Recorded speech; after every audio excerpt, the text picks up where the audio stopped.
little chunk is asleep, knocked out.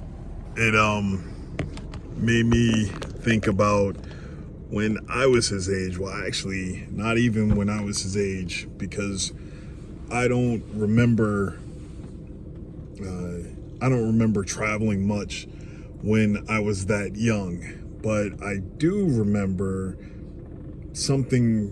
I think it was really pivotal in my life when I was 6 years old. I went on a family trip down to North Carolina, and it was a completely different world to me.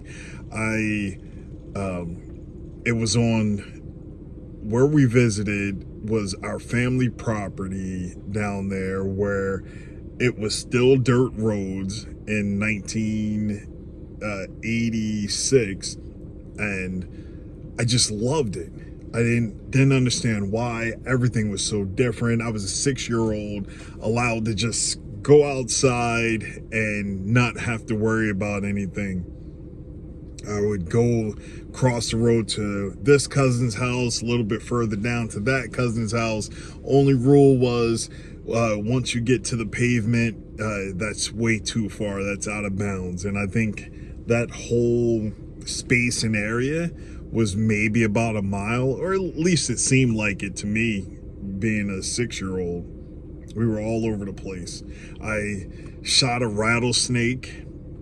That was something that I don't think I would have ever done if I never went on that trip to North Carolina from living in New Jersey, because guns aren't a prevalent thing in New Jersey unless you have money or you're a criminal. That's the only way that guns are prevalent in New Jersey, and definitely not using them while you're outside. So that was a big experience, taking that drive, seeing the road, seeing the highway. And I just knew that it was something different out there. It wasn't the city life. That's what I grew up in. That's all that I knew. I knew my little area of East Orange, and then as I got older, started piecing together pockets and pockets of the map, almost like a video game. Some of the older video games, you didn't get a full map. It would be just that little section that you're in, and then you would go out over here and get bigger there, but that's all you would see. Then it would be there until you have this great big map of all the places that you've been in that video game. And that started to happen for me, but took a really long time to get there, because that North Carolina trip, that was it for many years to come. The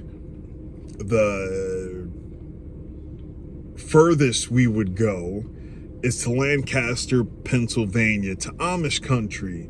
That's where my grandmother loved to go for her birthday in around August 8th, 1930. That was my grandmother's birthday.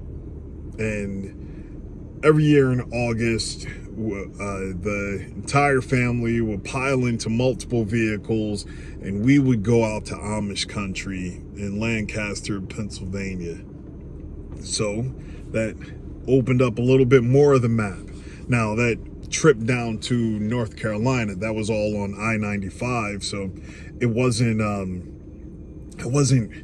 grabbing on to different cultures or anything. It's just a highway. On those trips, I don't even remember stopping for gas. It was just a long road. Maybe I was just like the chunk. I was passed out for most of the trip, and then I come to, look out the window for a little bit, back asleep. When I started driving, started opening up the map more, but more so locally than anything. Different parts of New Jersey. I didn't really venture out into New York. I did start to go out of state but further south. The internet age started to pick up, so meeting girls online in different states ended up driving to the eastern shore of Maryland down, was that 13? So speeding down that way, meeting, when I was a church boy, I most of the time flew to different places, or if we were in a church van, go sing up in Connecticut, go sing in Massachusetts, go sing down in Delaware. Then when we had these Christian education conferences, we would either fly to a place or drive to a place like Detroit and everything, but there was no connecting lines. There was just a little hop there, so it wasn't really adding to the map. It was just a dot of where I've actually been. So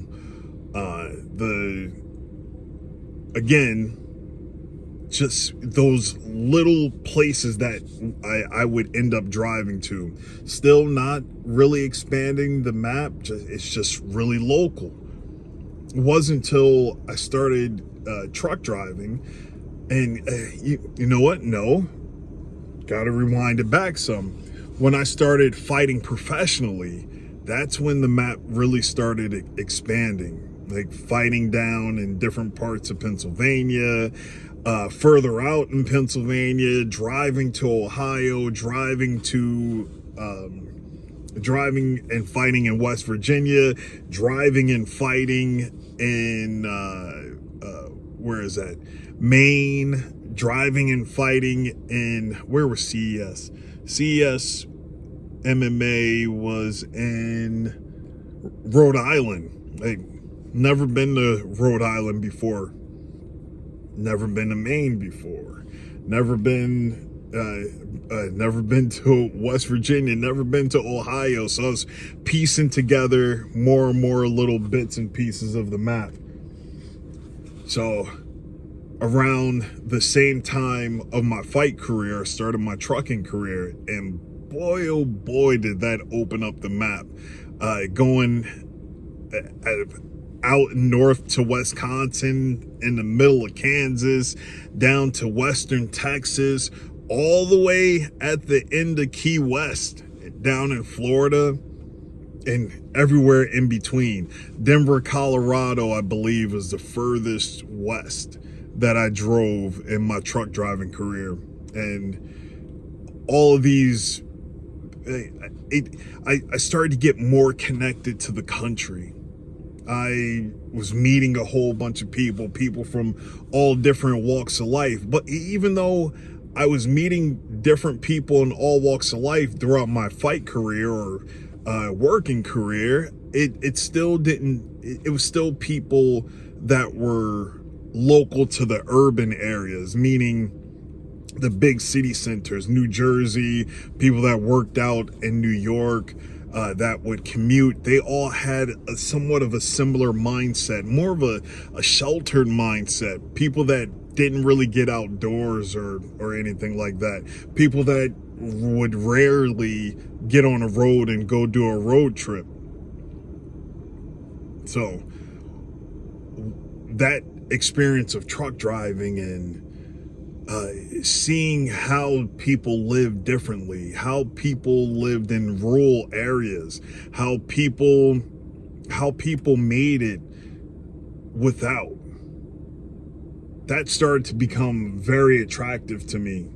It made me it made me remember back to that time when I went to North Carolina when I was 6 years old, and then when I took football, my older son, on the road, and we went down to North Carolina. Pretty much that same trip, he's knocked out sleep and in the back in a car seat just like the chunk was, and he got to see different ways of life from being on the road with me. It was it was a wonderful experience that I was able to show him that, especially once I started truck driving and he was hopping in a truck with me. We'd be gone for a week, going to this state, that state.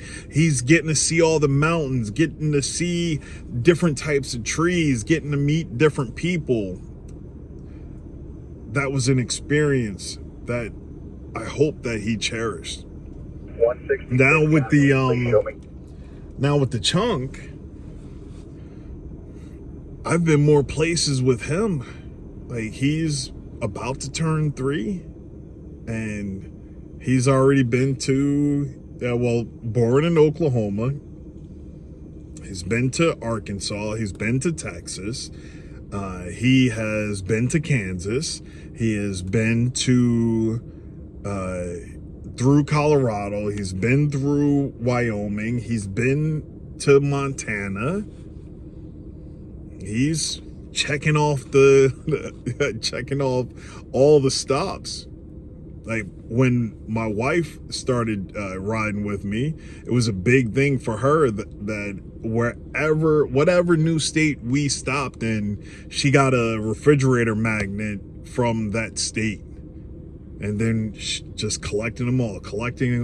I'm wondering if they are in storage. Not even sure what happened to them, or maybe they are back in New Jersey with quite a few things that we left behind. I don't know. I don't even know if any of that stuff is as important as the memories that we got out of being on a road. It was just great. All the places that I have are stuck in my memory. Some of the smells of the places that I went to are in my memory. Like, if I'm out and about and I smell something, it'll trigger something in my mind. Like, oh, this smells like Ohio. This smells like Michigan. This smells like that state. This smells like that state. And then all those memories of being at these places. Oh, that time where I was in Virginia and I was completely snowed in. I parked in the middle of the highway, just like all the other vehicles, and just climbed in the back of the truck, went to sleep, couldn't go anywhere, was there for, I think, 15 hours until a trooper banged on my door to wake me up so we could get driving again. It was like experiences like that brought me to where I am today.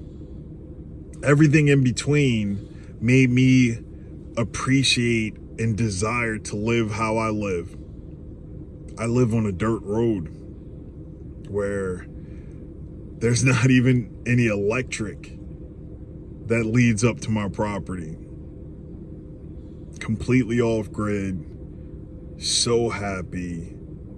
Eventually, where, if need be, we can completely disconnect from the world and not have any worries. Chunk isn't going to have any worries. He grows up peaceful. Today, I'm power washing out a water tank and he's running around with the dogs.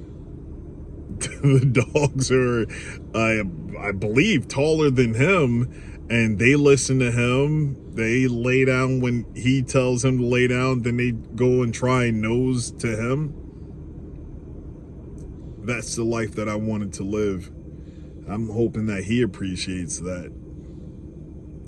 Every day he dreams about the moon and outer space and all that stuff. I'm just praying that he has blessings and memories of a life like this, a simpler life, a peaceful life, a joyful life. That's all I can ask for. And that's all I want to give to my children, and then their children, and their children's children. I want to build something that generations down the line will appreciate the sacrifice that I did, the blood, sweat, and tears to get here. Going from living in a van to living in a camper, eventually one day building a house. And they can all look back and say, Dudley did it. So that's just my thoughts for now. See if the chunk is still asleep. Oh yeah, he's hey my chunk. I think I woke him up. Oh man. Well, thank y'all for watching. Shalom.